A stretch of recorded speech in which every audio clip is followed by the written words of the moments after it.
réécoute éventuelle, donc elle sera sur le site YouTube du pôle d'économie sociale qui est tout fraîchement créé depuis hier.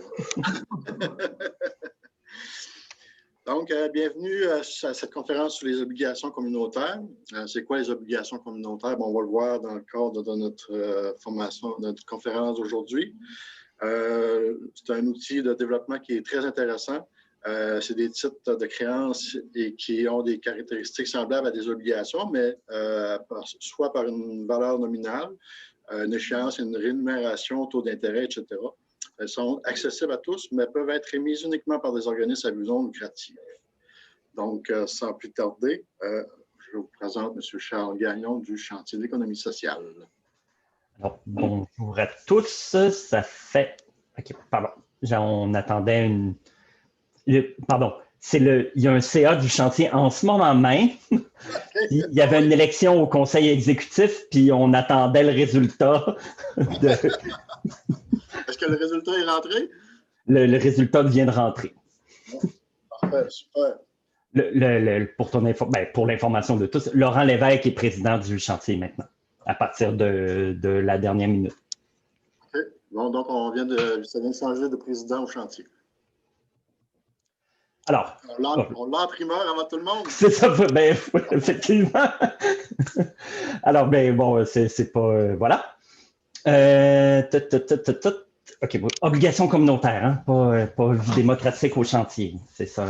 C'est le fun, on parle de démocratie, on est en économie sociale. Non, tout à fait. En effet. Alors, on vous amène là et je vais commencer à partager. Est-ce que ça va? Vous voyez mon écran? Excellent. On voit tes notes aussi. Vous voyez mes notes? Oui. Ah, OK. Bon, pas que c'est très grave. Ça va vous aider à voir qu'est-ce que je m'apprête à dire. Mais, oui, OK. Je pense que je vois qu'est-ce qui se passe. Je vais faire ça. Non, que tu mets ton diaporama. Oui, c'est ça. Est-ce que ça va? Là, c'est juste le plan. OK. Super. Pas grave, je vous rassure, dans mes notes, il n'y a jamais de commentaires désobligeants envers mon auditoire. Parfait. Je voudrais juste rappeler aux participants de se mettre en mode mute, mais gardez vos caméras ouvertes, c'est le fun de voir les gens. Je préfère en effet, sinon j'ai l'impression d'un monologue, c'est moins intéressant. Alors, bonjour et bienvenue à cet atelier sur les obligations communautaires. Mon nom est Charles Gagnon, je suis agent de développement au chantier de l'économie sociale. Je vais parler un petit peu plus du chantier au cas où tout le monde n'est pas hyper familier à ce que c'est dans une seconde. Vous allez voir la présentation que je vais faire et c'est la présentation de base sur les obligations communautaires. Je vais surtout parler de l'outil, puis en gros, à quoi ça peut servir, mais pas tellement de comment on le fait. Je vais en parler un tout petit peu à la fin. L'idée, dans le fond, c'est plus quand j'ai une heure, dans une heure, généralement, on appelle ça plus la formation teaser, vous mettre en appétit et non pas vous expliquer très précisément comment ça va faire. La présentation est un mix de ce qui a été préparé par le TIES, Territoire innovant en économie sociale et solidaire, qui a travaillé avec le chantier, mais qui a travaillé depuis 4 ans maintenant, à modéliser, à créer des outils de transfert des obligations communautaires. Alors, il y a eu des projets pilotes où on a documenté des organisations, des OBNL qui ont émis, puis de voir c'était quoi leurs besoins lorsqu'ils passaient par là nous a permis d'identifier certains des outils. Alors, la présentation, comme je disais, est un de ces outils-là qui est principalement fait par le TIES, vous allez le voir, mais comme c'est moi qui le donne et que moi je suis du chantier et que j'adapte chacune de mes présentations à l'auditoire, mais vous allez voir qu'il y a quelques diapositives qui sont d'un visuel différent pour montrer que c'est le chantier qui ajoute son grain de sel. Puis, évidemment, ça va faire un peu drôle au point de vue esthétique, mais j'ai sacrifié l'esthétique à l'autel de la paternité, de bien reconnaître qu'est-ce que le TIES a fait et qu'est-ce que le chantier a fait. Longue explication. Ah, j'ai oublié de cliquer pour vous montrer que je suis Charles Gagnon. Au moment où je me présente d'habitude, je vous fais apparaître cette petite icône-là. Alors, ce qu'on va faire, on va d'abord, on n'est pas très nombreux, ça fait que je pense qu'on va avoir le temps de le faire. Là. Je vais vous demander de vous présenter. J'aimerais ça savoir à qui je m'adresse d'abord. Ensuite, on va parler plus précisément de qu'est-ce que c'est les obligations, dans quel contexte est-ce que c'est pertinent. Je vais donner quelques exemples. Si on a du temps, j'ai un petit quiz là, pour rendre ça un petit peu plus interactif. Je vais vous poser des questions, puis on va répondre soit dans le chat ou soit avec le micro. Puis à la fin, on aura questions et échanges, mais en fait, je dis à la fin, mais normalement, dans à peu près tous les ateliers que j'ai pu faire, et j'en ai quand même quelques-uns derrière la cravate, je prends les questions à mesure, puis il n'y a pas de problème, sauf que je ne vois pas le chat. Ça fait qu'Adam, si jamais il y a des questions, tu peux me les shooter, s'il te plaît. Merci. Puis, il n'y a pas de problème, je peux prendre les questions à mesure. C'est généralement plus pertinent de répondre là où, dans votre tête, la question est apparue. Sinon, je risque de partir possiblement dans une mauvaise direction alors qu'il vous manque un élément. Je continue.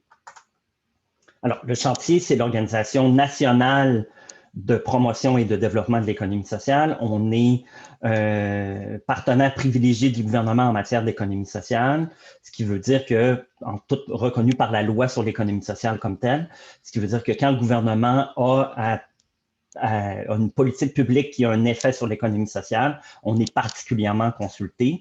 Généralement, même, on est en co-développement de ces politiques publiques-là, ou en tout cas, on devrait l'être, mais pas toujours, mais on devrait l'être. On regroupe l'ensemble des parties prenantes de l'économie sociale. Des fois, on dit qu'on est des réseaux parce que les réseaux sectoriels ou les réseaux régionaux, comme le pôle d'économie sociale de la Côte-Nord, sont représentés au chantier, mais aussi d'autres acteurs du mouvement qui appuient le mouvement, des alliés du mouvement de l'économie sociale, ils sont également. Puis vous voyez, ce qu'on veut, notre mission, c'est pas seulement de représenter l'économie sociale, mais c'est de faire la transformation du modèle économique par l'économie sociale. C'est ça notre mission. Fait qu'on on représente ni même nos membres, puis certainement pas l'ensemble des entreprises d'économie sociale. C'est pas une représentation comme si on était une fédération. On est un porteur du modèle et un chantre du modèle, un champion du modèle, si on veut. Voilà. Vous voyez que j'ai des diapos, mais je ne lis pas à l'intérieur de ce qui est écrit dans la diapo, parce que je suppose que vous êtes en train de la lire pendant que je vous parle, ce qui fait que je vais continuer comme ça pour le reste de la présentation. Ne soyez pas surpris. De toute façon, la présentation va être disponible. On va pouvoir vous l'envoyer. Adam va pouvoir faire ça par la suite. Alors, allez-y. C'est votre tour de parler pour l'instant. J'aimerais ça entendre qui vous êtes, de quelle organisation, puis si vous connaissez déjà les obligations communautaires, et sinon, quel est votre intérêt à propos des obligations? Peux-tu gérer les tours de parole, Adam? Oui. On pourrait commencer avec Jacqueline, oui. Oui, OK. Moi, c'est Jacqueline Girard. Je suis directrice générale de la toute nouvelle entreprise Micro-Entreprendre Côte-Nord. Les micro-entreprendre, il en existe présentement dans 14 régions du Québec, mais pour toute la Côte-Nord, on est la première, on a été déployés. On a été incorporé le 14 janvier 2020. On a débuté nos opérations en pleine COVID le 5 mai. Moi, les obligations, ça m'intéresse parce que je suis en pleine recherche de capitalisation. Et la mission de micro-entreprendre, c'est vraiment d'aider un individu, c'est des prêts de 20 000 et moins. C'est vraiment, on touche une couche de la société qui souvent est laissée pour compte, soit parce qu'ils n'ont pas de bonne cote de crédit, soit qu'ils n'ont pas d'actifs pour répondre aux finances, au domaine financier normal qu'on connaît. Donc, nous, on va les chercher, on les aide à cheminer dans leur projet. Puis c'est vraiment centré sur l'individu. On l'emmène là où il veut aller. On le soutient par un accompagnement et par un prêt. Alors, les obligations communautaires, pour moi, sont vraiment importantes parce que c'est de l'argent de la communauté pour la communauté. Parfait. Merci, Jacqueline. Monsieur Karim? Oui, bonjour. Alors, je suis directeur général de la coopérative des consommateurs de Fermont. Ça fait 4 ans que je gère cette coopérative-là. Aujourd'hui, je suis curieux. Je veux savoir plus. C'est aussi simple que ça. Super. C'est génial, ça. J'aime ça. Lynn Alix? Bonjour, Lynn Alix Martin, je suis la chargée de projet sismique sur la Côte-Nord. Donc, mes connaissances, mon intérêt, donc comme nous, on est là pour faire émerger des projets, des futures entreprises d'économie sociale, ben, il va de soi que de connaître tout ce qui a rapport aux obligations communautaires pour bien référer les gens impliqués dans ces projets innovants-là. Ben, il faut que nous-mêmes, on soit à l'affût de tous les changements et de tout ce qui se rapporte à ces obligations-là. Donc, quand il y a de la formation, que ce soit pour les obligations ou peu importe le sujet qui traite l'entrepreneuriat collectif, il va de soi que vous allez souvent voir la grosse face à lunettes qui est là, si ce n'est que pour rafraîchir les connaissances ou même en acquérir, parce qu'on n'est jamais à 100% là, bien, il y a toujours de l'information qui nous échappe, donc d'être là puis de pouvoir tout assimiler, c'est gagnant pour nous, les agents sismiques, et même moi personnellement d'être au courant aussi. Merci, Lynn Alix. On continue dans la même veine avec Sismic. Marie-Joëlle, tu veux nous en dire un peu plus? Je pense que Lynn Alix a fait assez le tour. C'est un peu le même but pour lequel j'étais ici. Donc, agent sismique dans Chaudière-Appalaches. Voilà. Parfait. Merci beaucoup. Madame Odette. Bonjour, Odette. Salut Adam, puis salut Charles, parce que je pense que je n'ai pas besoin de me présenter. Là. On a travaillé ensemble à Montréal dans les CEDEC. Donc, voilà. Moi, je suis ici aujourd'hui à titre évidemment de conseillère au développement des communautés de la MRC Haute-Côte-Nord. Puis avec mon collègue Tidiane, en fait, on est en train au soutien encore, on a incubé là, une entreprise d'économie sociale qui s'appelle SEVA, qui est un pôle alimentaire, agroalimentaire logistique. Et c'est tout récent, c'est très embryonnaire encore, et SEVA va avoir besoin de se financer à même plusieurs enveloppes, mais les obligations communautaires, ça serait vraiment un truc parfait.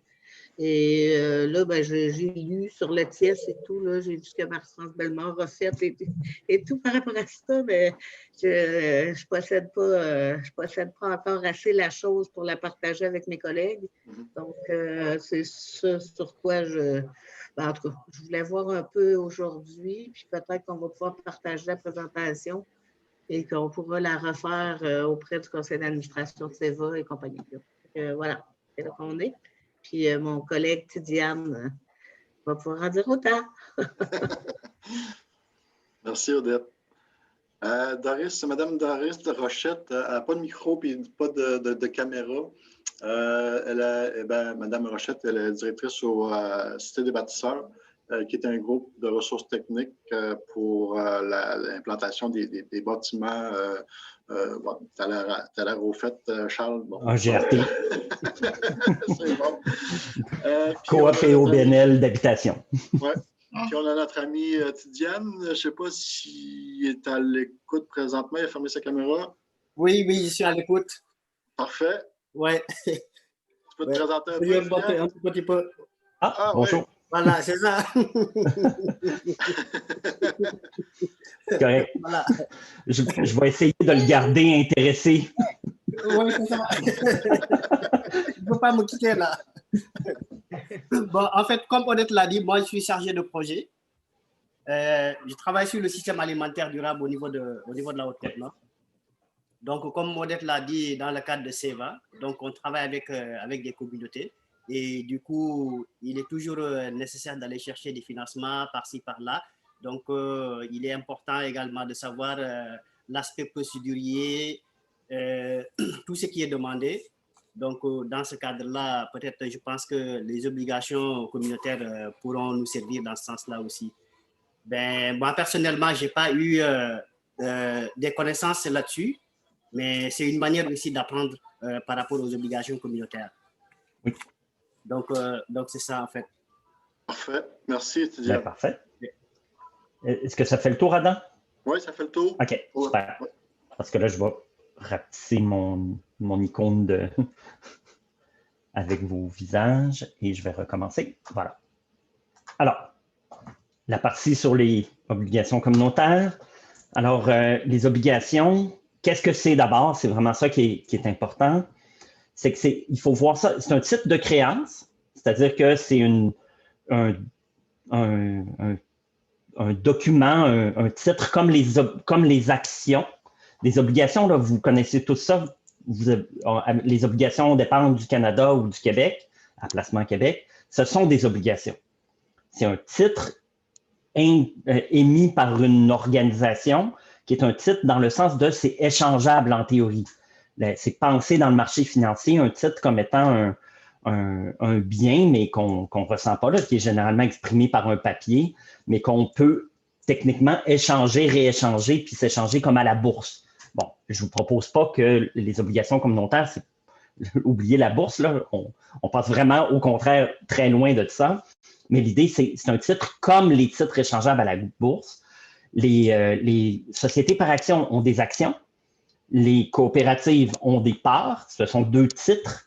Bien, les OBNL, jusqu'à ce qu'on se rende compte que toute OBNL avait le droit d'émettre des obligations. Il y a, mettons, 5-6 ans, on s'est rendu compte de ça. Mais on ne voyait pas de façon d'avoir un titre. L'avantage d'émettre de fonctionner comme ça plutôt que simplement par emprunt, là, vous voyez que dans le fond, c'est quand même acheter des obligations comme les autres titres, c'est prévoir quand même, c'est remboursable. C'est quelque chose qui doit être pensé comme étant remboursable. C'est pas un don, c'est pas une subvention, c'est quand même remboursable. Mais là où c'est intéressant de le rendre, là où c'est intéressant pour les OBNL, c'est que c'est pensé comme de la capitalisation. Au lieu je reprends mon autre exemple, les sociétés par action, quand elles démarrent, les promoteurs, les investisseurs du départ, ils vont acheter des actions. Cet argent-là arrive dans l'actif et dans l'avoir net des entreprises. Si on parle en termes de bilan, là, au point de vue comptable, c'est un avoir, ce n'est pas un passif. Ça appartient à la corporation. S'il n'y avait pas les obligations de l'OBNL, au moment où les gens, la communauté qui croit à l'OBNL décide d'investir, outre les obligations, le seul moyen qu'il y avait, c'était par prêt, ce qu'on appelle parfois du love money. Je vais donner de mon propre argent, je vais donner un chèque à l'OBNL parce que je crois à ce qu'il va faire, mais là, nécessairement, ça se plaçait dans le passif, dans les dettes de la corporation. Ça ne se plaçait pas comme de la capitalisation. Ça a deux. C'est cet aspect-là qui est le plus important. L'objectif qu'on essaie de faire, c'est de permettre aux OBNL, mais aux organisations de l'économie sociale, de se capitaliser.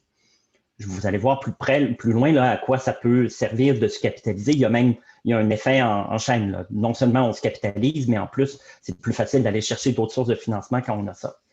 Mais c'est surtout ça qui est important, c'est le voir comme une action, mais une action émise par un OBNL auprès de sa communauté, auprès des gens qui croient en la mission de l'OBNL, qui veulent que le projet réussisse. Voilà. Alors, les éléments principaux qu'il y a dans une obligation, c'est ce que vous voyez ici.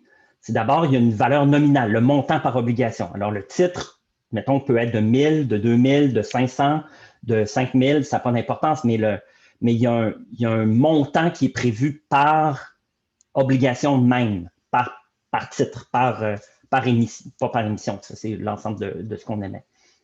Donc, ils ont une valeur nominale. Il y a un terme toujours. On décide pour combien de temps l'investissement est fait. 1 an, 2 ans, 5 ans, généralement en année. Puis, le troisième élément principal, c'est le taux d'intérêt. La personne qui investit par des obligations dans l'OBNL s'attend à un rendement sur l'investissement qu'il peut faire, mais puis évidemment, ça peut être... ce qui est important, je reviens un peu en arrière, là, c'est que non seulement il y a l'avantage, comme je disais, d'aller parler à la communauté, mais l'autre affaire, c'est que du point de vue de l'OBNL, c'est comme c'est l'OBNL qui choisit les conditions, les éléments principaux qui sont dans l'obligation, mais c'est vous, c'est les OBNL ou les organisations que vous accompagnez qui vont décider c'est quoi ces éléments-là, les 3 que je viens de mentionner.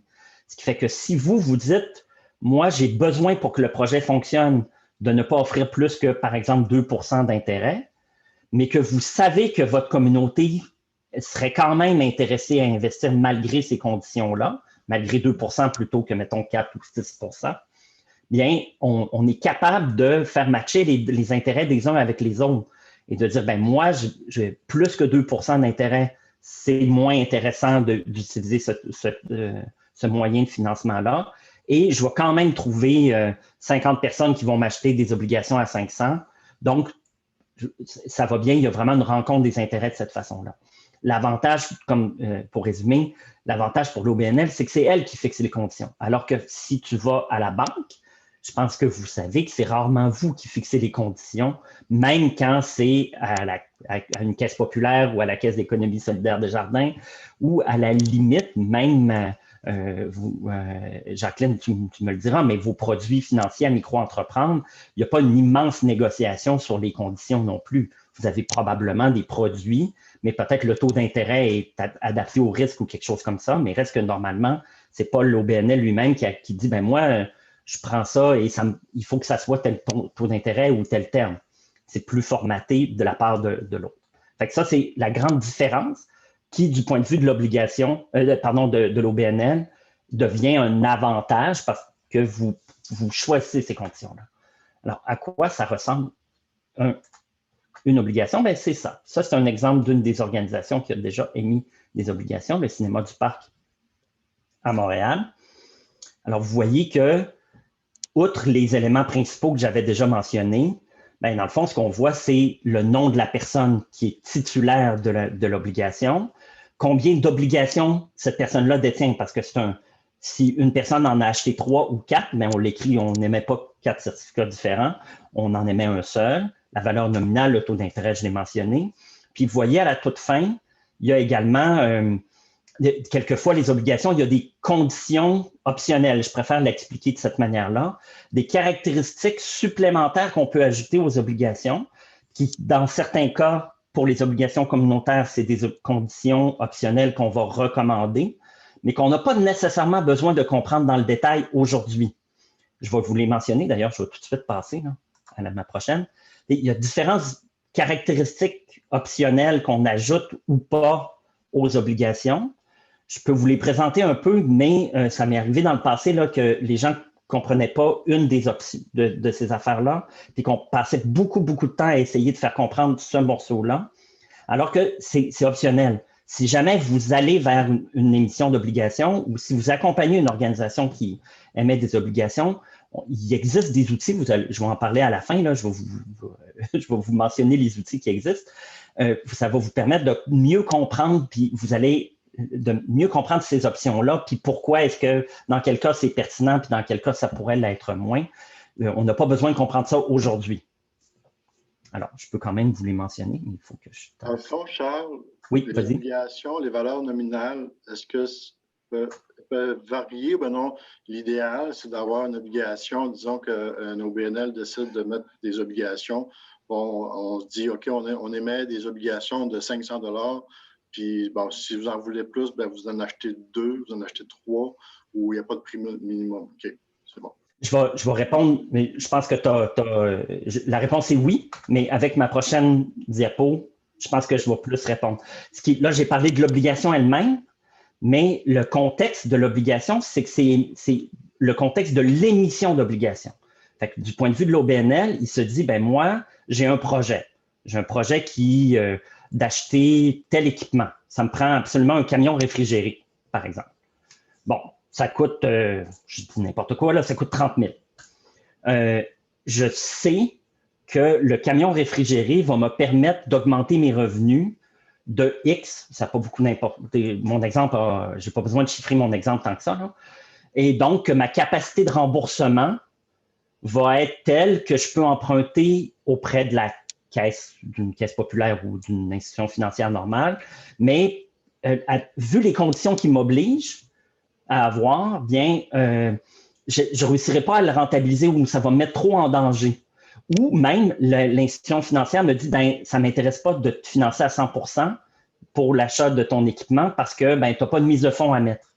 Alors, tu dis, OK, j'ai donc besoin d'obligations communautaires pour compléter mon montage financier, mais aussi beaucoup pour convaincre l'institution financière que je suis capable, moi, d'avoir une mise de fonds et en plus, évidemment, réduire le ratio parce que, comme je disais tout à l'heure, puisque les obligations communautaires sont prévues comme de l'équité, de l'actif net, bien, le ratio d'endettement tel que calculé par les institutions financières va être différent. Tout d'un coup, on vient de monter un des deux côtés.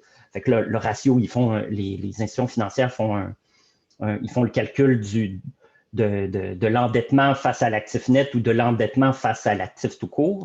Mais là, en mettant plus d'actifs nets avec les obligations, tout d'un coup, ces ratios-là changent. Puis tout d'un coup, une banque qui disait non peut se mettre à dire oui pour une affaire.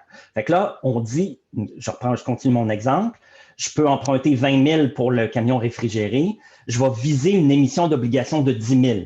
Puis là, ça, c'est le contexte de l'émission au complet. J'ai besoin de 10 000 en obligation. OK.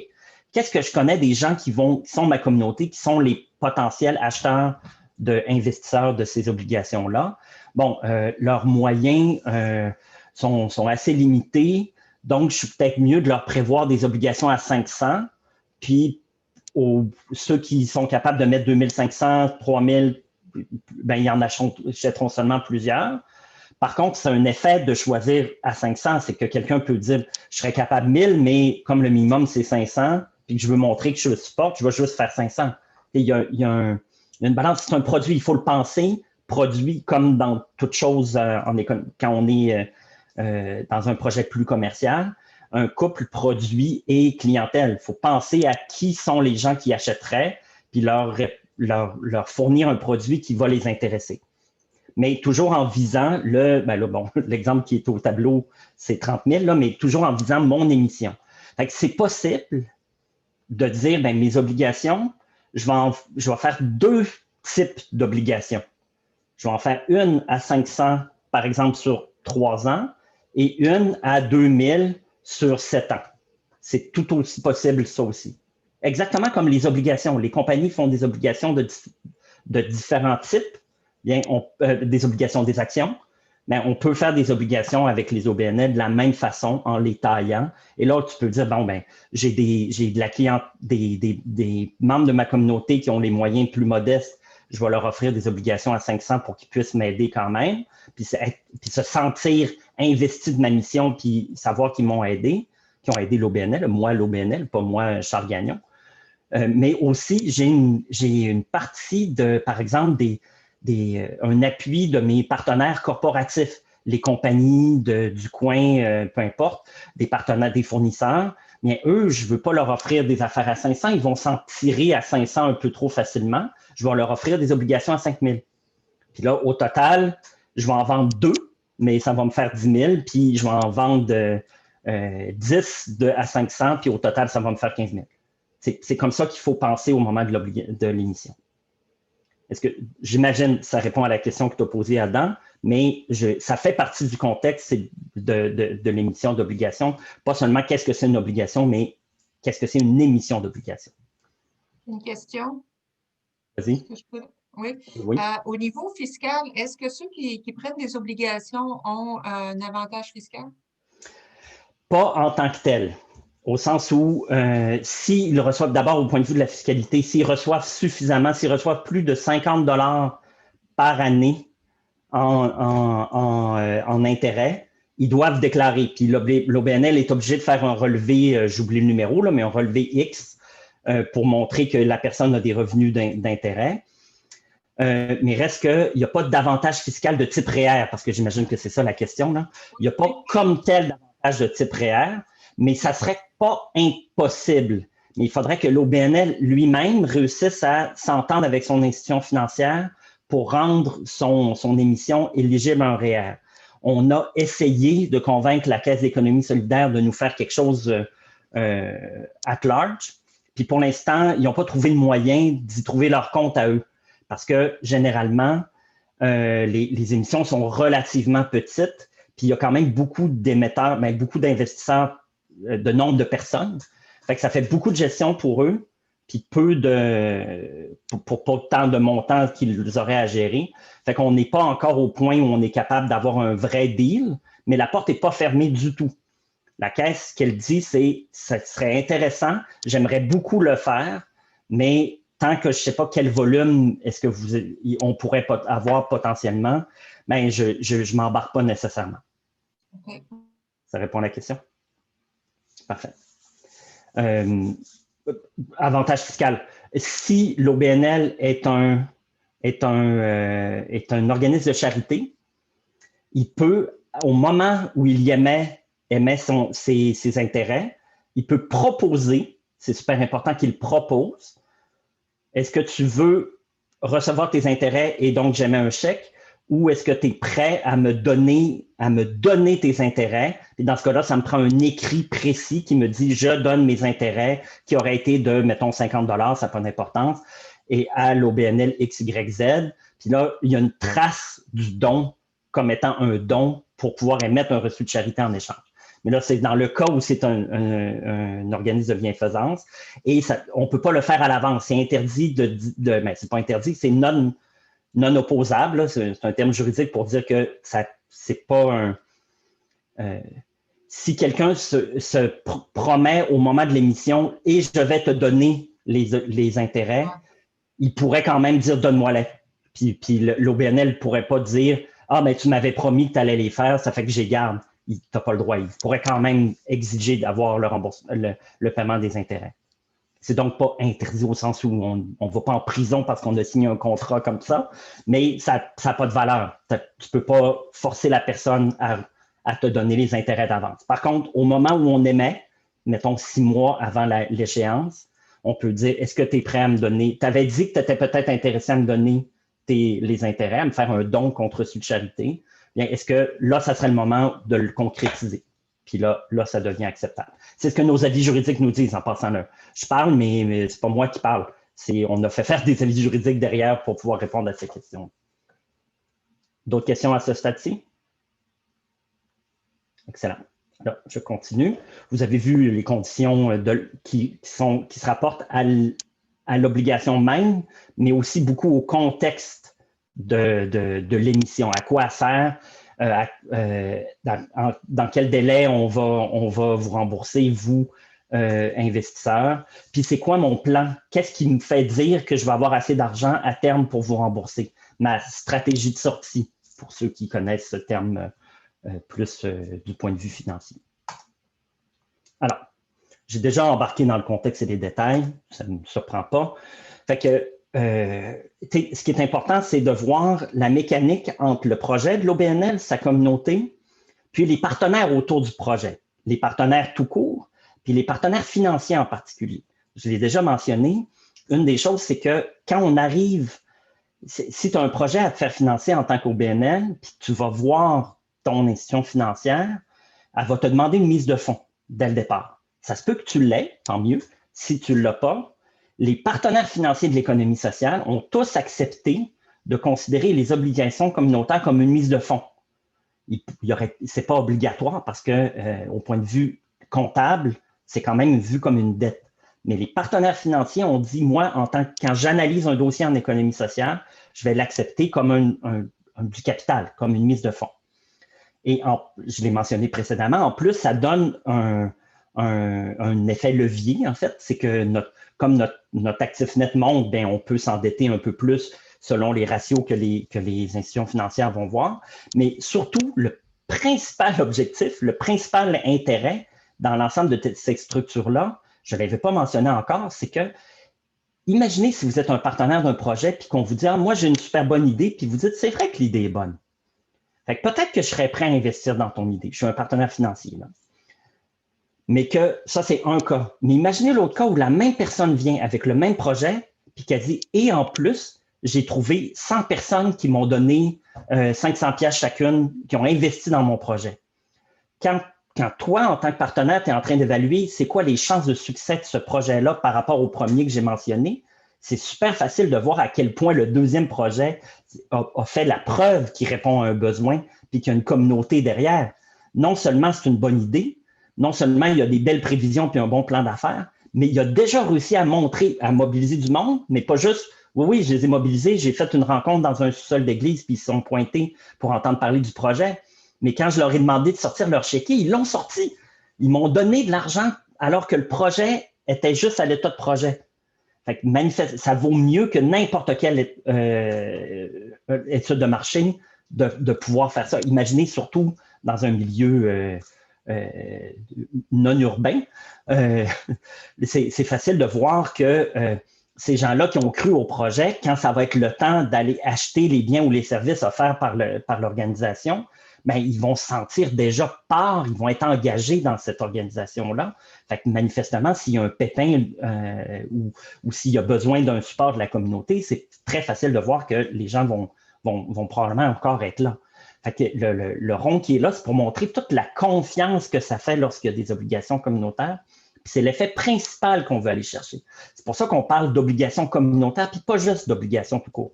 J'aurais pu parler d'obligations, puis la plupart de ce que j'ai dit jusqu'à maintenant aurait quand même été applicable. Mais le bout communautaire, c'est le bout, je fais appel à ma communauté pour qu'ils investissent dans mon projet et prouvent que mon projet répond bien à leurs besoins. Dans ces conditions-là, les partenaires financiers vont réagir de la façon que j'ai mentionnée précédemment. Ça va? Alors, c'est quoi le cadre légal de l'obligation? Je le répète, la présentation va être disponible, fait que vous n'avez pas à prendre ces bouts-là en note, là. Mais ce qui est important, c'est que c'est les OBNL incorporés par la partie 3 sur les compagnies ont le droit d'émettre des obligations pour autant que c'est écrit dans leur lettre patente puis qu'il y a une résolution du CA. Ce qui veut dire que ça se peut qu'en tant qu'OBNL, vous ayez besoin de changer vos lettres patentes pour avoir ce droit-là. C'est quelque chose qui ne se fait pas si compliqué. C'est surtout l'autre partie qui est importante. C'est la partie dans la loi sur les valeurs mobilières. C'est qu'il y a ce qu'on appelle une dispense. Normalement, quand on émet une organisation, là, une compagnie qui émet des titres comme des obligations ou des actions, soit elle s'adresse à des gens qui sont intéressés. Si c'est déjà tes actionnaires, puis tu émets des nouvelles actions, tu n'as pas de problème, tu n'es pas obligé, puis tu es une compagnie privée, tu ne vas pas en bourse, tu n'as pas besoin de passer par un processus complexe. Mais normalement, à part cette exception-là, il y en a 10 000 exceptions, là, mais à part cette règle générale-là, lorsqu'on fait un appel public à l'épargne et émettre des obligations, ça pourrait l'être, bien, on est obligé de faire un prospectus. C'est un gros document qu'il faut faire où il y a un audit financier de notre organisation. C'est long, ça coûte cher, ça rendrait l'obligation vraiment pas intéressante. Mais dans la loi, il y a une dispense. C'est comme un régime d'exception. Je fais ce signe-là, là, parce que c'est tout petit la dispense.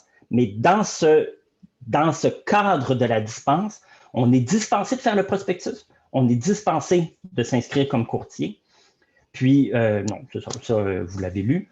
Cette dispense-là, c'est quelque chose de précieux collectivement parce qu'elle existe dans la loi, mais elle pourrait disparaître dans la loi. Si on n'a plus la dispense, tout d'un coup, pour utiliser des obligations communautaires ou non, les OBNL sont obligés de faire des prospectus, puis je peux vous promettre qu'il y en aurait beaucoup, beaucoup moins si on n'avait pas ce régime exceptionnel-là.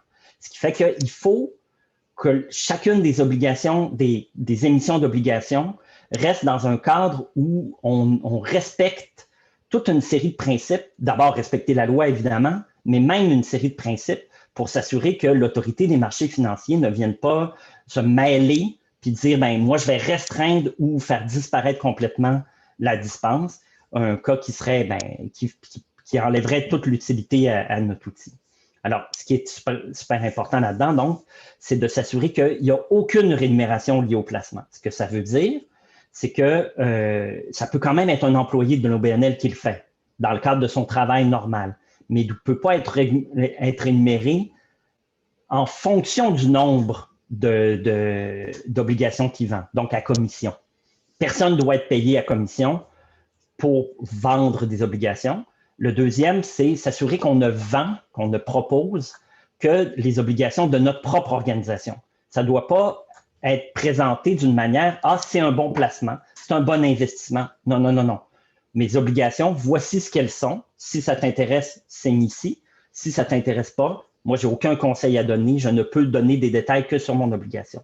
Ça, vous comprenez? Donc, ne pas se transformer en courtier d'aucune façon, évidemment. Puis, le troisième, puis qui est quasiment plus important, c'est que même si on n'émet pas de prospectus, il y a une obligation qu'on doit tous avoir de donner l'information suffisante pour la personne, pour que l'investisseur potentiel puisse prendre une décision. Et par information suffisante, ça veut dire y compris le niveau de risque qu'ils prennent. Ils doivent comprendre que les obligations, c'est un placement qui est quand même risqué. Comme je disais précédemment,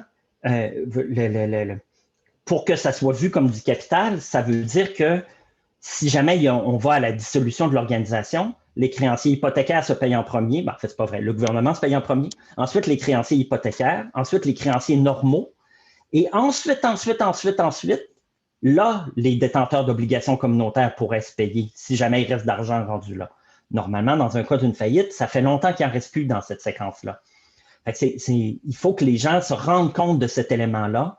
Si ça va mal dans l'organisation dans laquelle ils ont investi, c'est probable qu'ils ne reverront pas la couleur de leur argent. Ils doivent comprendre ça. Ce n'est pas obligé d'être écrit dans ces mots-là, mais ils doivent comprendre que c'est un placement plutôt risqué, que c'est un investissement, plutôt risqué. Voilà. Alors, du point de vue, je vais essayer de déplacer ça, j'ai de la misère à suivre. Du point de vue de l'OBNL, on a placé ce tableau-là qui présente dans le fond les avantages et inconvénients. On l'a placé plus en opportunité limite, là. Mais du point de vue de l'OBNL, à quoi ça sert? C'est quoi l'avantage de ce moyen de financement-là, de cet outil-là, par rapport à d'autres outils, dans le fond? Fait que, principalement, je l'ai mentionné précédemment, là, mais je vais y aller rapidement. Vous allez pouvoir le lire par la suite. Alors, je vais vous donner la présentation. C'est de capitaliser par une mise de fonds. C'est de choisir soi-même ces conditions qui sont les éléments importants. Puis, rappel également, c'est de prouver sa pertinence, de prouver qu'on est capable d'aller chercher cette communauté-là derrière nous et de les mobiliser au point d'investir. Pardon. Du point de vue de l'investisseur, ça, c'est l'autre tableau, mais du point de vue de l'investisseur, dans le fond, vous voyez, vous êtes capable de lire comme moi, là, mais on a fait un sondage, vous allez voir après, là, je vais parler de quelques-uns des organisations qui ont émis. J'ai pas d'heure, moi. Okay, moi. Il faut que j'aille vite.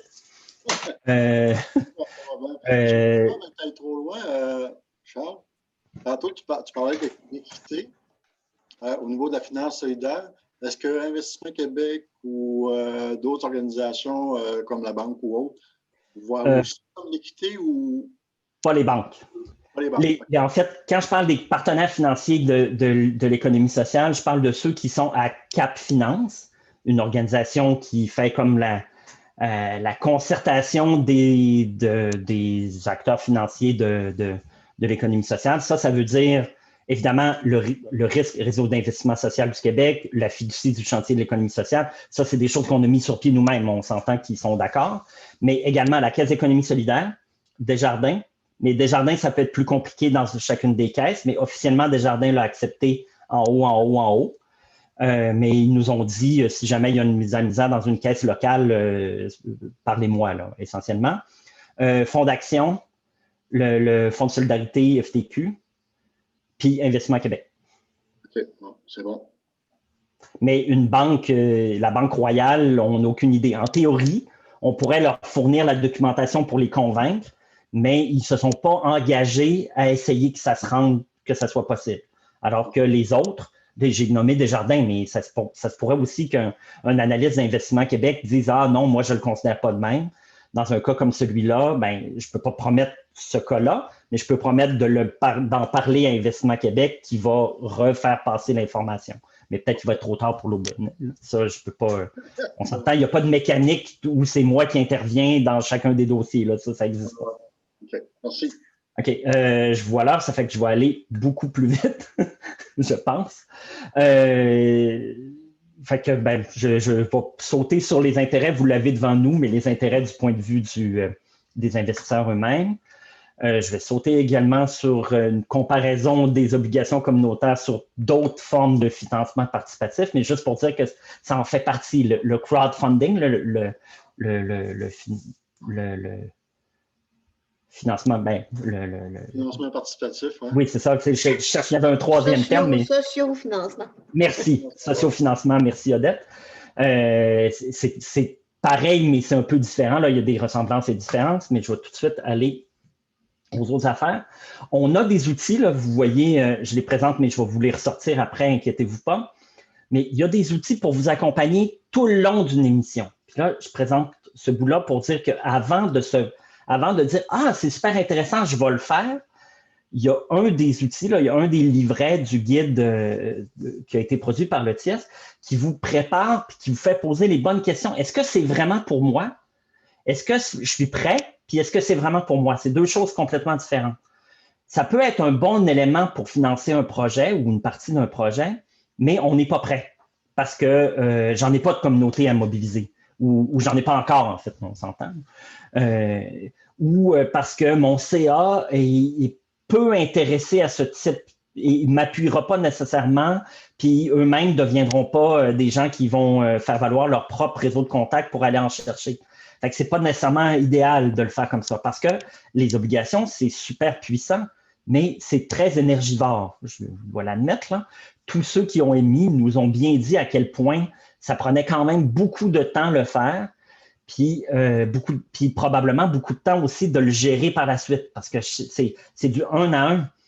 Chaque émetteur a besoin de se faire, même quand on fait une rencontre d'information, ils prennent l'information, puis après, ils vont t'appeler un par un.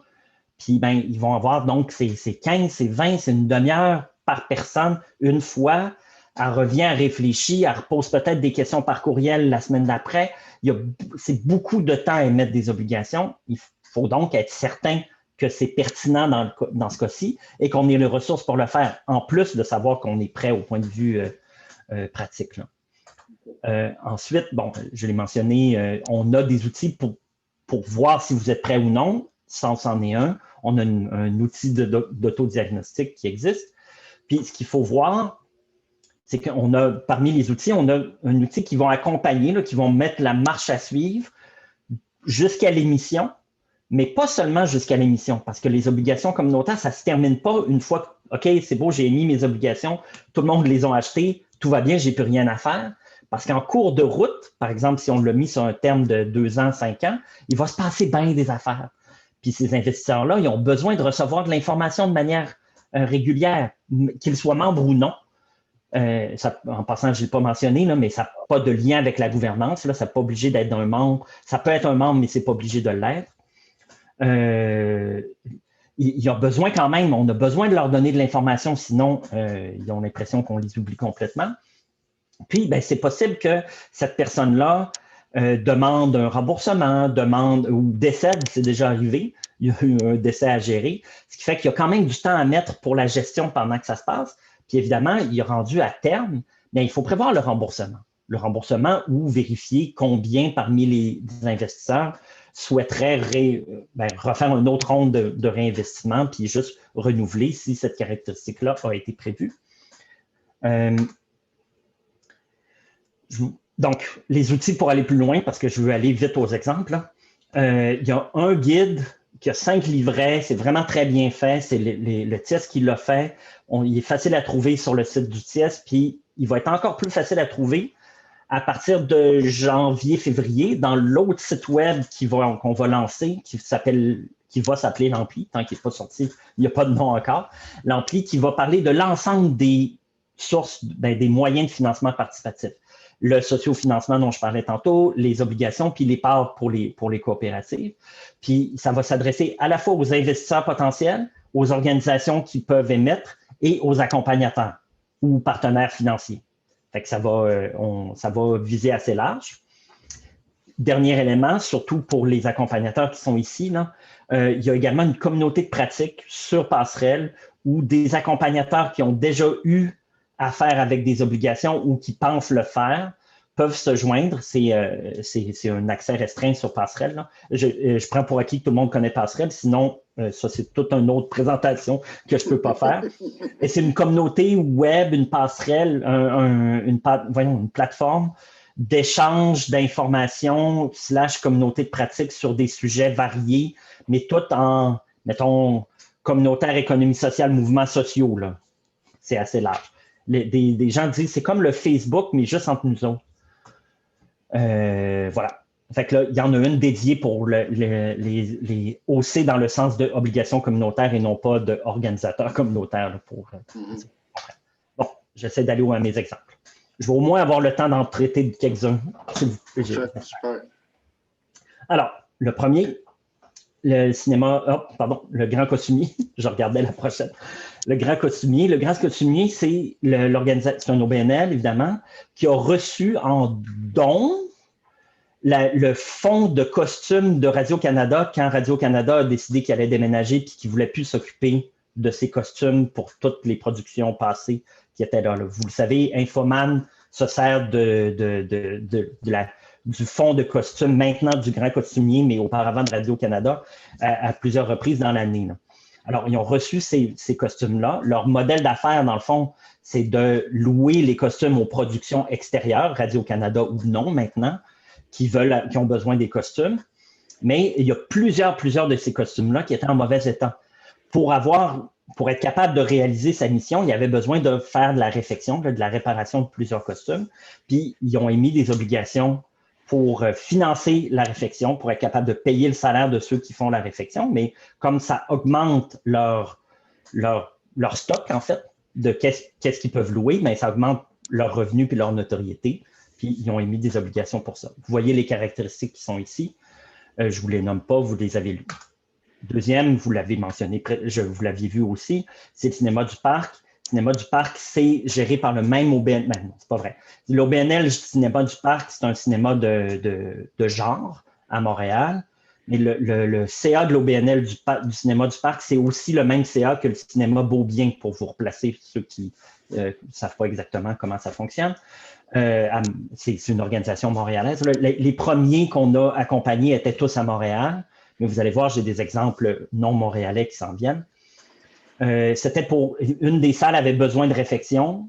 Ils ont allé chercher quand même un montant substantiel et encore à ce jour, le nombre d'investisseurs le plus élevé qu'on connaît dans une émission. 189 investisseurs différents. Ça veut dire 189 lignes dans une base de données pour suivre qui est qui, puis combien, puis ainsi de suite. Là. Ça devient un peu plus compliqué. Autre exemple, l'Artichaut, ça c'est dans l'Outaouais, à Gatineau. Leur projet, c'est assez intéressant, c'est une troupe de théâtre. Puis, il y avait un produit qui était dans le fond une pièce de théâtre qui existait déjà. Ils voulaient en produire une nouvelle, c'est destinée à une clientèle jeunesse, mais il n'y avait pas l'argent pour arrêter de faire de la tournée puis se mettre en mode production, mais continuer à recevoir un salaire pendant qu'ils étaient en mode création. Ils ont vendu des obligations, ça leur a permis au staff de faire la création puis donc la production de la nouvelle pièce. Puis après, quand le produit était prêt, ils ont commencé à faire les tournées puis ils ont donc recommencé à avoir des revenus. C'est assez intéressant de fonctionner de cette façon-là.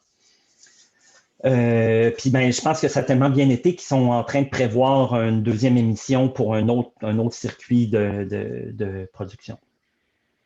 Voilà. Évidemment, j'ai de la misère à ne pas en parler parce que je suis un petit peu... je suis moi-même maintenant au CA de cette organisation-là qui s'appelle le Bâtiment 7. C'est à Pointe-Saint-Charles à Montréal. C'est un ancien bâtiment industriel qui a été repris par... qui devient une fabrique d'autonomie collective. C'est large, là, mais outre des services qui sont là, comme une épicerie puis une microbrasserie, il y a aussi toute une espèce de makerspace avec des ateliers puis de céramique, de bois ou de réparation de vélo. Je pourrais en parler pendant 3 heures, ça fait que je vais essayer de recouper, mais c'est un de nos premiers qui a fait même plusieurs émissions.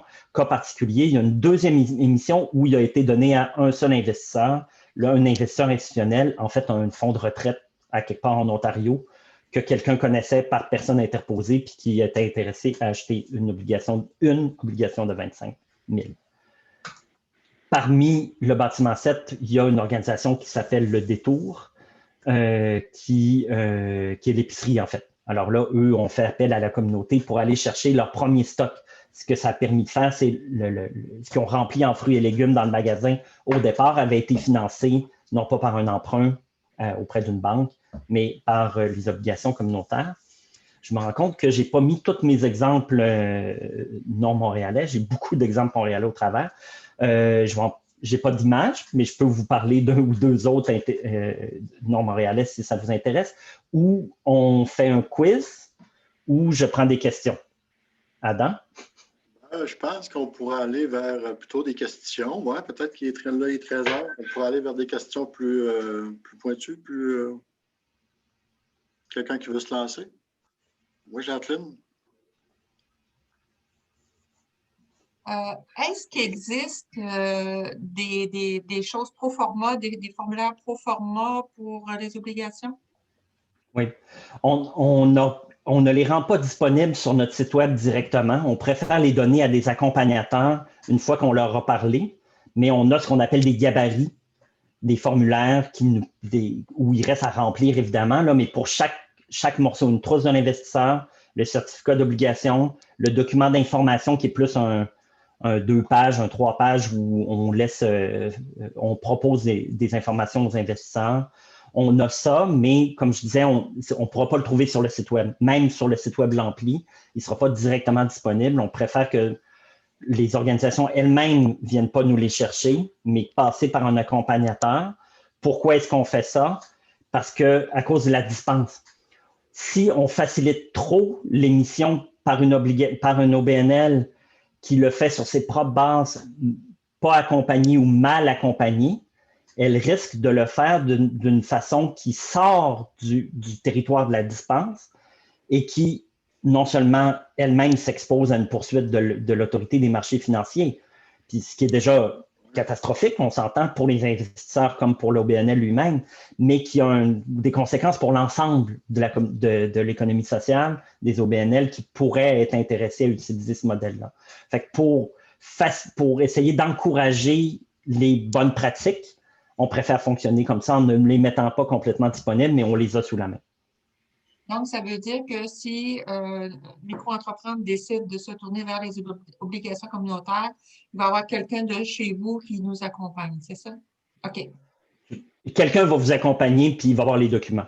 Parce que okay. la façon dont il y a les OBNL eux-mêmes, il y a souvent un accompagnateur de proximité. Bon, dans le cas de micro-entreprendre, vous êtes l'un puis l'autre, fait que ça devient compliqué. Mais imaginons que vous accompagnez quelqu'un qui aimait. Ça serait, mon exemple serait meilleur. Mais moi, je peux vous aider, vous, à l'accompagner ou, dépendant de qu'est-ce que Adam préfère, Adam peut faire cet accompagnement-là et quand il y a des questions, il me les pose. C'est un déploiement variable selon les régions, comment on fonctionne. Fait que, puis pour nous, on préfère fonctionner avec le pôle pour s'assurer que plus il y a de détenteurs de l'expertise plus près des OBNL, mais mieux on s'en porte. Mais on est toujours là au besoin, on est la dernière ligne. Même s'il y en a 2 ou 3 entre nous et l'OBNL, on est ça. Puis dans le cas précis de micro-entreprendre, mais là, il faut voir avec Adam qui fait quoi. Tout simplement. Adam fait partie de mon conseil d'administration, je vais vous mentionner. Il pourrait m'accompagner quand même? Je vais le laisser répondre, mais je ne suis pas sûr qu'on fait ça devant tout le monde. Oui, évidemment, on n'a jamais fait, donc il va y avoir une première fois à toutes. Ce sera intéressant, mais ce sera à développer. Ouais. OK, super. Merci. Une autre question? Ça vous va? Odette? Tout va bien, tout va bien. Moi, j'ai des questions. Là. Je sais à qui parler. Ça va, là, mais c'est ça, la présentation va être vraiment le fun parce que, justement, conseil d'administration de CEVA, il y a beaucoup de monde qui ne savent pas de quoi on parle du tout. Fait que c'est clair, là, tout est bien placé, tout est dans l'ordre, fait que ça va nous aider à présenter ça au CA puis à voir comment on peut éventuellement mettre ça en place. Là. Ce ne sera pas demain matin, mais dans un futur, mettons dans un moyen terme. Long cours ou moyen terme. Ouais. C'est cool, là, vraiment. Merci. Sinon, tu vas bien, Charles? Je vais très bien, merci. Et toi? Oui, ça va bien. Tidiane, est-ce que tu avais des questions, Tidiane? Je ne sais pas si tu es encore là. Je suis là. Oui. As-tu des interrogations que tu voudrais partager ou pour l'instant, ça va? Moi, mon niveau de questionnement se trouve, par exemple, si l'OBNL prend, par exemple, des obligations, je vois qu'il peut y avoir des financements, par exemple, de la communauté. Maintenant, qu'est-ce qui est prévu entre, par exemple, l'OBNL et ceux qui font le financement participatif, les membres de l'OBNL?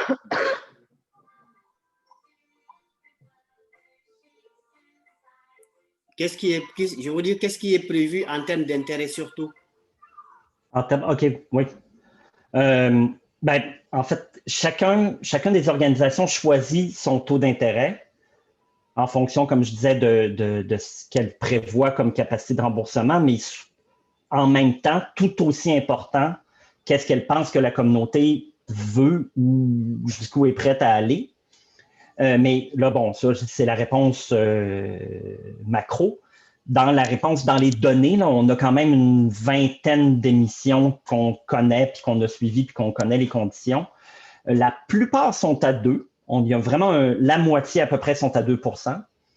Mais après, c'est très variable. Il y a du 3-4, il y a du 5. Il y a quelqu'un qui prévoyait à 8, mais qui n'a jamais émis finalement, mais qui prévoyait 8. OK. Il faut dire que présentement, le marché des taux d'intérêt sont presque à 0. Non, mais c'est ça. Vous voyez que les exemples que j'ai datent beaucoup de ceux qu'on a vraiment suivis depuis le début, là. Puis c'est beaucoup 2016. Puis effectivement, en 2016 puis 2020, c'est pas la même affaire au point de vue des taux d'intérêt. À 2, c'était quand même de la philanthropie quasi. C'était juste, au moins ton argent ne perdra pas de valeur. Mais maintenant, c'est quasiment plus intéressant que bien d'autres placements, là. Surtout que c'est à court terme. Parce que les obligations, on peut choisir le terme, là. Il n'y a rien qui est interdit au point de vue légal, que ce soit sur 20 ou 30 ans. C'est une drôle d'idée de fonctionner comme ça, cependant. Parce que là, aussi bien dire à l'investisseur potentiel, ton argent, tu t'en reverras jamais. Tu ne te rappelleras pas que tu m'as prêté ça dans 30 ans. Est-ce que les municipalités, les MRC, les grandes corporations peuvent acheter des obligations à un organisme? Les corporations, c'est sûr. Les municipalités, probablement. Mais là, c'est plus compliqué comme information parce que dans certains cas, c'est considéré comme, ils doivent éviter que ça paraisse comme une subvention. Ils doivent éviter que ça paraisse, puis le contexte légal est pas mal plus différent, ce qui fait que pour l'instant, il n'y en a pas. Je sais cependant que la Ville de Montréal est en train de vérifier avec son propre contentieux est-ce qu'elle aurait le droit de le faire ou non. Mais j'aurais tendance à dire qu'on a besoin d'un avis juridique précis là-dessus, puis ça nous prendra une ville qui est intéressée. Je pense que Montréal est en train de le faire, mais Montréal peut le faire basé sur la Charte de Montréal. Si c'est quelque chose qui est vraiment exclusif à Montréal, ça n'aidera pas les autres municipalités si elles le font. Fait qu'on aurait besoin d'un cas, puis ça nous prend la collaboration de la ville pour réussir à faire un avis juridique sans savoir la ville en particulier. C'est un peu trop dans le flou. On ne s'est pas encore posé la question. Pour les corporations, c'est très clair. Puis, il y a d'autres. Si une ville veut aider, on peut trouver d'autres moyens peut-être. OK. Il me semble que j'avais une autre idée de réponse à ta question. Non, je l'ai perdu. On va peut-être m'en revenir. Odette? Juste une idée de fou de même, là, parce que tu disais, tu sais, sur 20 ou 30 ans, c'est comme si l'argent était perdu. C'est une idée de fou. Mais ça serait intéressant de regarder, tu sais, ils essayent pas mal de faire du millage avec des gens qui légueraient leur argent à des fondations quelconques, etc. Mm-hmm. Ce serait intéressant de regarder comment on pourrait proposer à ces gens-là de léguer en obligations communautaires. Comme ça ferait quand même un peu de sous peut-être pour Je ne sais pas, en tout cas. Fait que plutôt que de dire à ma mort, vous aurez 100 000, Ouais. on achète maintenant 100 000 d'obligations, puis entre-temps, tu reçois les intérêts. Mais l'affaire, c'est qu'au bout, à moins qu'on le prévoit bien comme il faut dans les obligations, normalement, au bout, au terme, ben, les obligations sont remboursables.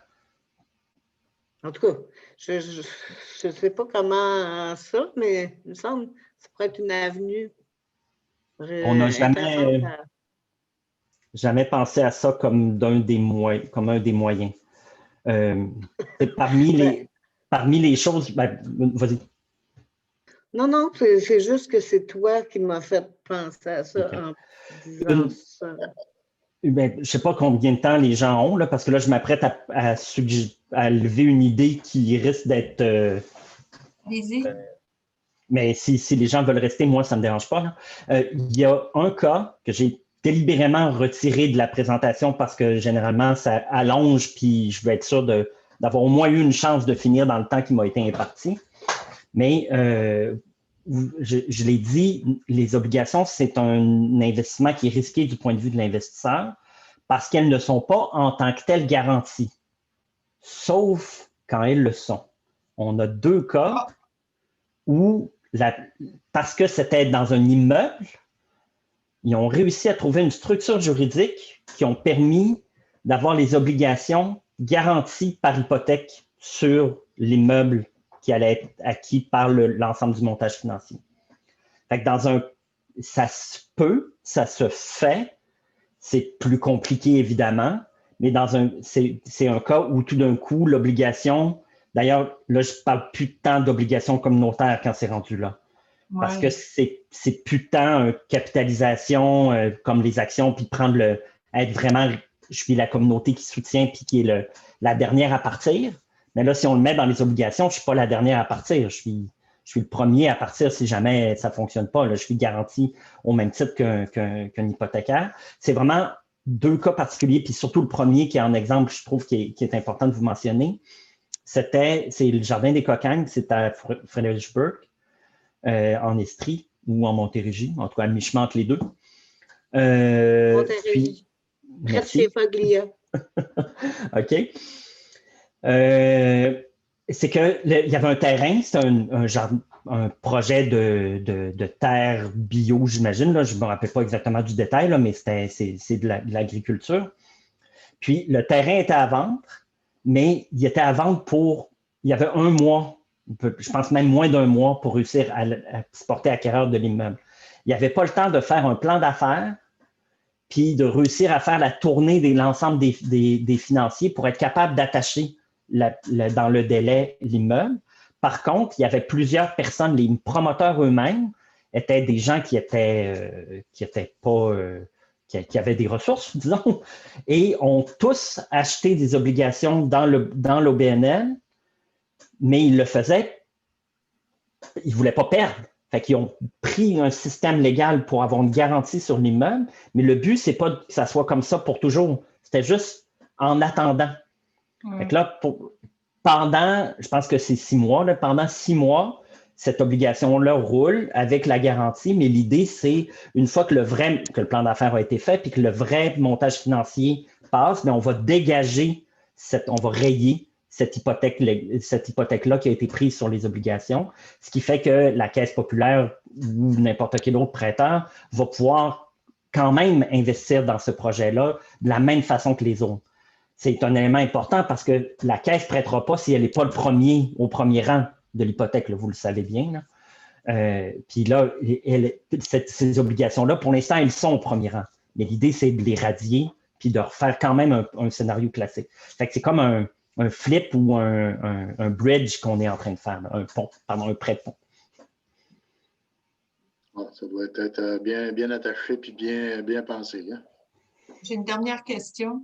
Oui, tout le processus, là, à partir du moment où l'OBNL décide de faire des obligations communautaires, à partir du tout processus jusqu'à ce que ça soit émis et payé, ça prend combien de temps environ? Je sais que ça peut dépendre des entreprises, mais une moyenne à peu près?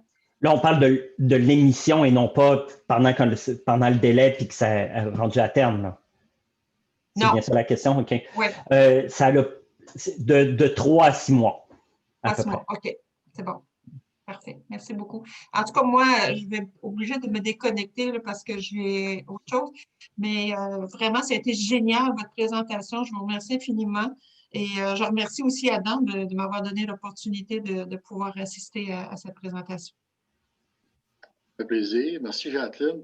Puis ne manquez pas la semaine prochaine, hein? C'est le tour à Jacqueline, micro-entreprendre. Oui, c'est vrai. Ça va t'attendre. Je me pratique. Parfait. Oui, Donc, si on n'a pas d'autres questions, on pourrait clore là, je pense. Hein? Charles, avais-tu d'autres points? Ça va. C'est bon. Donc, voilà. Donc, merci. Merci à tous pour votre écoute et vos questions. Parfait. Merci beaucoup. Inscrivez-vous pour la prochaine formation avec Jacqueline, justement, sur micro-entreprendre. Merci. Bye Merci. bye tout le monde. Bonne journée. Bye tout le monde. Bonne fin de journée. Bye. Bye Adam, bye Odette. Merci. Bye.